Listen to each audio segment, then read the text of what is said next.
मैं एक सवाल राष्ट्र के नेताओं से पूछना चाहता हूँ। किससे सवाल है आपका? सवाल बताइए। मैं राजनीति से सवाल है। राजनीति में नेता है ना यहाँ, तो पूछिए उनसे। हाँ, उन लोगों से ही पूछना चाहता हूँ जे हिंदुस्तान के नेताओं पर हजारों करोड़ रुपया आते कहाँ से? इनका कोई बिजनेस तो होता नहीं है। ये सवाल किससे पूछ रहे हैं? सब नेताओं से पूछना चाहता सबसे नहीं, किसी एक से। कांग्रेस से बताइए, भाजपा से बताइए, सपा से बताइएगा।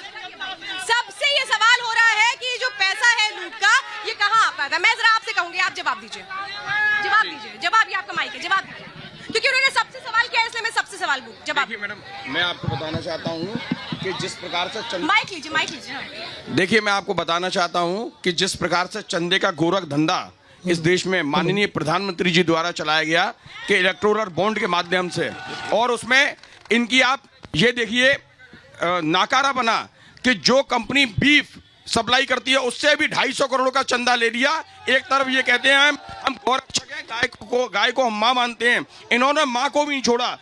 भगवान राम के व्यापारी जो हैं वो इस वक्त स्थिति उन्होंने इस्तेमाल मत करें। भगवान नहीं, जो सही है वो शब्द का इस्तेमाल होगा। ये बिल्कुल पूरी भगवान, ये ऐसे भगवान राम के व्यापारी हैं कि ये चुनाव में भगवान राम को ईवीएम पे लेके चले आए हैं, इसलिए ये भगवान राम के व्यापारी हैं। नहीं, बिल्कुल भक्ति की इसमें इनकी भक्ति ऐसे पता चलती है कि भगवान राम का पूरा चंदा भी ये लोग खा गए, जिसका हिसाब पब्लिक अगर मांग रही है तो उसका जवाब दिया गया था जय श्री राम। लेकिन प्रधानमंत्री तो कह रहे हैं कि कांग्रेस का एक ही मंत्र है लूट को लेकर, प्रधानमंत्री जी सदैव लाल किले की प्राचीर से भी सदैव झूठ बोलते आए हैं और झूठ बोलते रहे, वही उनके नुमाइंदे कर रहे हैं। सिर्फ झूठ बोलना उनका काम है। सच क्या है? और धंधा, ये उनका नारा हो गया, चंदा और धंधा, चंदा दो धंधा लो, चंदा दो धंधा लो। सच आप बोल दीजिए, क्यों कह रहे प्रधानमंत्री सिर्फ झूठ बोल रहे हैं?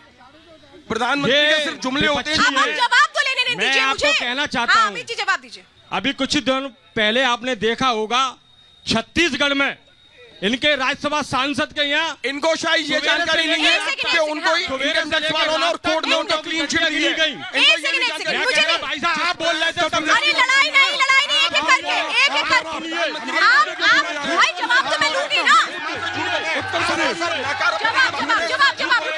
अरे कांग्रेस से जवाब लिया, आपके साथी है ना लूं? हाँ बोलिए। सिवाय इनको झूठ बोलने के कोई काम नहीं बचा है। एक सेकंड, ये ढपली और ढोली बंद कर दें, जरा मैं सवाल कर रही हूँ। अमित जी यहाँ पर ये कह रहे हैं कि आप सच बोल दीजिए। एक मिनट आप रखिए, मैं सवाल करूँ। आपने कहा प्रधानमंत्री झूठ बोल रहे हैं, जरा मैं जवाब अमित जैसे ले रही हूँ। अमित मतलब बीजेपी से, ठीक? कांग्रेस का ये कहना है कि प्रधानमंत्री झूठ बोल रहे हैं, आप बताइए सच क्या है? सच ये है कि 70 सालों में इस देश को लूटने और खसूटने का कार्य कांग्रेस की सरकारों ने किया।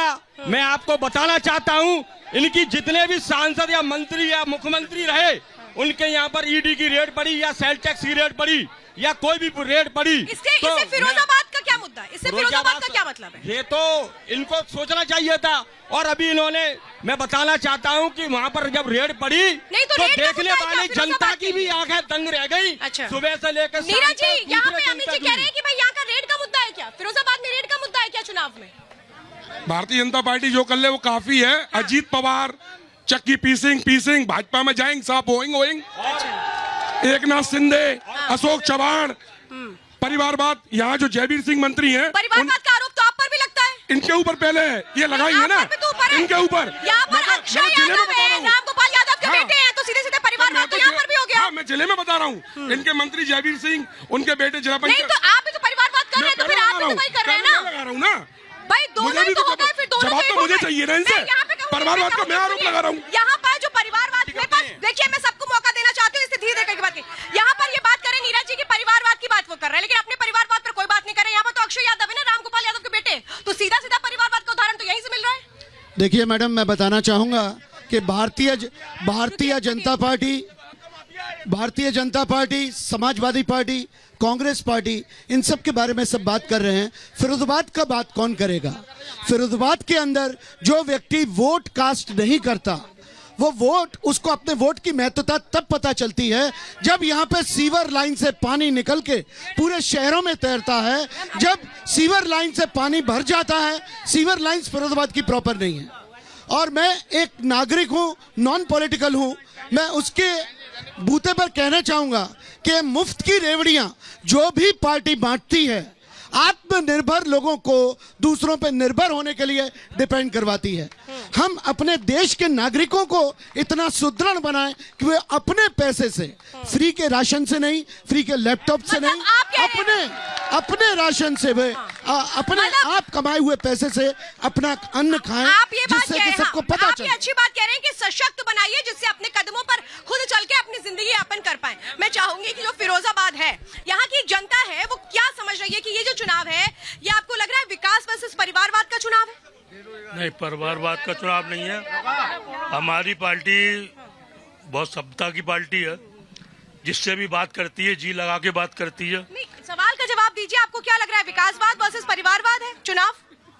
और जो प्रत्याशी यहाँ से खड़े हुए हैं विश्वजीत सिंह, पारिवारिक जनता से जुड़े हुए हैं और यहाँ पर उनकी एक आंधी चल रही है। आप बोलिए, आपका क्या?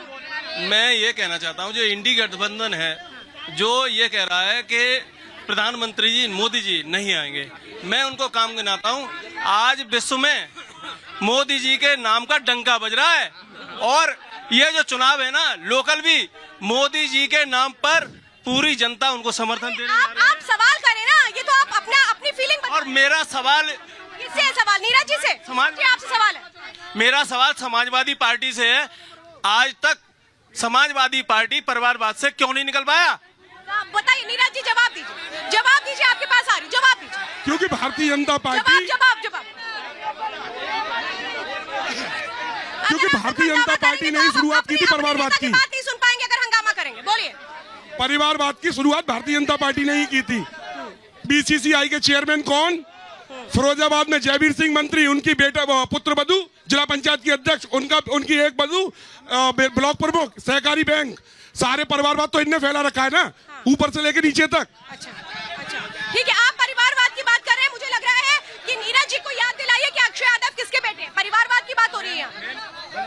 समाजवादी पार्टी में अभी तक किसी भी कार्यकर्ताओं को उनका हनन किया गया, लोगों को रोजगार नहीं दिया गया और भूख से परेशान थे लोग। कोरोना समय में, कोरोना के काल में समाजवादी पार्टी ने कितना लोगों को सहयोग किया है। मैं चाहूंगी जरा शांति के साथ कार्यक्रम को आगे बढ़ाएं, यहाँ पर नारेबाजी मत करें। बताइए, मैं अमित जी कहूंगी, आप जरा नीरज जी अपने लोगों से बात करें। और ये मैं सवाल का जवाब दे रही हूँ और मेरे साथ इस वक्त समाजवादी बीएसपी के भी इस वक्त प्रवक्ता मेरे साथ आ चुके हैं।